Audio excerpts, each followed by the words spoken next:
We're going on with our daily lives, but they are headed towards us. Will they invade our planet and will humanity suffer extinction? Or will they come to us with peace and create a friendly community among us? Should we be afraid of them? Let's speculate the scenario where aliens come to visit Earth in this video of DiscoverZen. Believe it or not, humans are a weak species compared to aliens who would have the technology and intelligence to travel to Earth. When it comes to aliens, most of us picture circular domed UFOs and big-eyed green creatures because of the depictions of Hollywood. Wish that would be a reality, huh?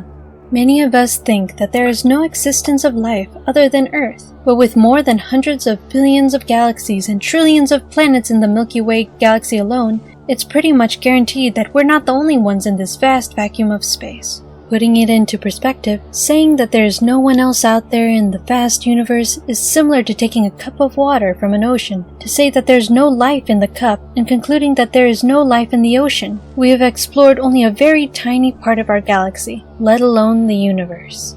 Using the Drake equation, we can estimate the number of intelligent civilizations in our galaxy. There are as many as 100 to 400 billion stars in our galaxy, and there's roughly an equal number of galaxies in the observable universe. That ranges between 10 to the 22nd and 10 to the 24th total stars, which means that for every grain of sand on Earth, there are 10,000 stars out there. Scientists' opinions about what percentage of those stars are sun-like range from 5 to 20%. Going with the lower range of that, 5% and the lower end for the number of total stars gives us 500 quintillion, or 500 billion sun-like stars. Research suggests that there is a potentially habitable Earth-like planet orbiting at least 1% of the total stars in the universe. A total of 5 quintillions, or 5 billion Earth-like planets. So there are at least 5 Earth-like planets for every grain of sand in the world. Think about that next time you're on the beach. Moving forward, let's imagine that after billions of years in existence, 1% of Earth-like planets develop life. And imagine that, on 1% of those planets, life advances to an intelligent level like it did here on Earth. That would mean that there are 500 trillion civilizations in the observable universe. Narrowing it down to our galaxy, there would be 500,000 intelligent civilizations in our galaxy alone. Even if 1% of them had just a million years of head start over us, at least 5,000 intelligent civilizations would have developed interstellar travel. Now you would raise some questions. Where is everybody? If there are so many civilizations out there, why haven't we been visited by at least one of them? And why have we not found any evidence that aliens exist? Those questions form the Fermi paradox, and these were explained by the following theories of our time. Some explanations include that we have already been visited, but we just didn't acknowledge their visit. Interstellar travel is not possible, and even more so that the aliens are not interested in us because we haven't developed enough technology to pique their interest. Let's say one of the sentient alien species is interested to visit us.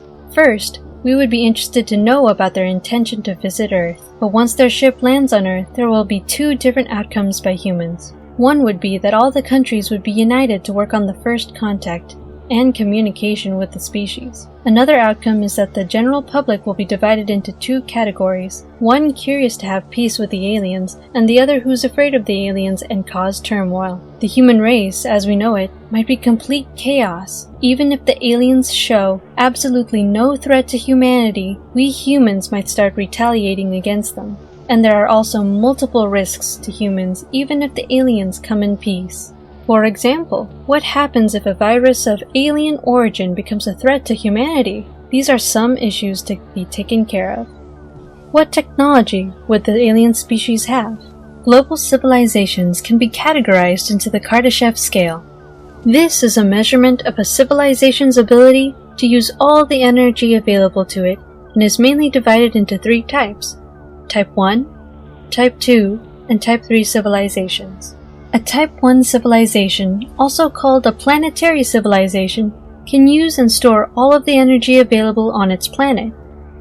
This type of civilization can control the planet's weather, natural disasters, and use all of the energy available on the planet's surface.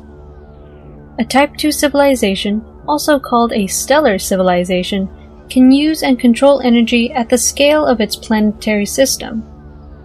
A Type 3 civilization, also called a galactic civilization, can control energy at the scale of its entire host galaxy. Our current civilization is rated to be a Type 0.7 civilization. If some alien species are able to achieve interstellar travel, then it should be at least a Type 2 civilization. And we are not even a Type 1 civilization yet. So, if the incoming aliens are a hostile species, it's safe to say that humanity will be destroyed. Can we evade their invasion? What can we do? Well, not much. We can try retaliating with our best weapons, nuclear missiles, but it's safe to assume that it would not affect them considering they're a Type 2 or Type 3 civilization. So, the annihilation of our species is certain. There might be a possibility that they start shooting from space with their laser gun, or atomic torpedoes, or who knows what else. In that case, what can we do? Again, nothing. If we can't beat them on the surface, there's no possibility to beat them in space. In the case of peaceful species visiting Earth, we can take precautions and build a great galactic community. But in the case of hostile species coming to us, we cannot do anything other than waiting for our death. But what happens if humans colonize another planet, for example, Mars, to avoid complete extinction? Well, that sounds like a different scenario on another episode to speculate and investigate on DiscoverZen.